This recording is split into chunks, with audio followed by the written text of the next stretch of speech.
ಎಲ್ಲರಿಗೂ ನಮಸ್ಕಾರ. ಎಲ್ಲರೂ ಹೇಗಿದ್ದೀರಾ? ಆರಾಮಿದ್ದೀರಾ ಅಂದ್ಕೊಂಡಿದ್ದೀನಿ. ಹಾಗೆಯೇ ಇಲ್ಲಂತೂ ತುಂಬ ಮಳೆ ಅಂತೂ ಬಿಡುವೇ ಕೊಡ್ತಾಯಿಲ್ಲ, ಅಷ್ಟು ಮಟ್ಟಿಗೆ ಮಳೆ ಬರ್ತಾ ಇದೆ. ಈ ಮಳೆಗಂತೂ ಸ್ನ್ಯಾಕ್ಸ್ ಏನಾದರೂ ತಿಂತಾ ಇರಬೇಕು ಅಂತ ಅನಿಸ್ತಾ ಇರುತ್ತೆ, ಎಲ್ರಿಗೂ ಅಷ್ಟೇ ಅಲ್ಲ. ಹಾಗೆಯೇ ಊರಿಂದ ಅಪ್ಪ ಅಮ್ಮ ಕೂಡ ಬಂದಿದ್ದರು. ಅವರಿಗೂ ನಾನು ಮಾಡೋ ಗೋಬಿ ಅಂದ್ರಂತೂ ತುಂಬ ಇಷ್ಟ. ಮತ್ತು ನಾನು ಯಾವುದೇ ರೀತಿ ಹೊರ್ಗಡೆಯಿಂದ ತಂದಿರೋ ಸಾಸ್ಗಳಾಗಲಿ ನಾನು ಯೂಸ್ ಮಾಡಲ್ಲ, ಎಲ್ಲ ಹೋಮ್ ಮೇಡೇ ಮಾಡ್ಕೊತೀನಿ. ಹಾಗಾಗಿ ಟೇಸ್ಟ್ ಕೂಡ ಚೆನ್ನಾಗಿ ಬರುತ್ತೆ ಮತ್ತು ಕಲರ್ ಕೂಡ ಯಾವುದೇನೂ ಹಾಳು ಮಾಡಲ್ಲ, ಅದು ನ್ಯಾಚುರಲ್ ಆಗೇ ಇರುತ್ತೆ. ಜಾಸ್ತಿ ಬ್ಯಾಡ್ಗೆ ಯೂಸ್ ಮಾಡೋದ್ರಿಂದ ಆ ಕಲರ್ ಬರುತ್ತೆ.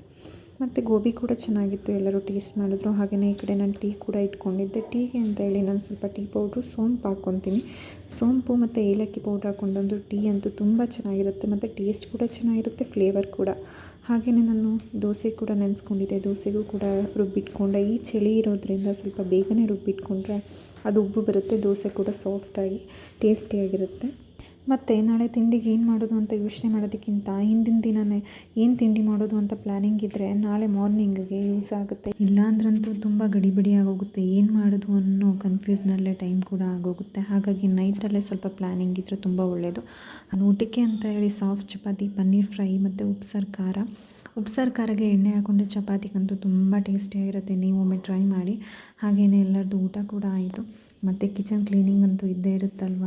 ಪಾತ್ರೆಗಳೇ ನಮಗೋಸ್ಕರ ವೆಯ್ಟ್ ಮಾಡ್ತಾಯಿತ್ತು. ಹಾಗೆ ಪಾತ್ರೆ ಕೂಡ ಎಲ್ಲ ವಾಶ್ ಮಾಡಿ, ಎಲ್ಲ ಎಷ್ಟೇ ಕಷ್ಟ ಇದ್ದರೂ ಕೂಡ ಕಿಚನ್ ಅಂತೂ ಕ್ಲೀನ್ ಮಾಡೇ ಮಲ್ಕೊತೀನಿ. ನೀವು ಕೂಡ ಹಾಗೆಯೇ. Thank you for watching.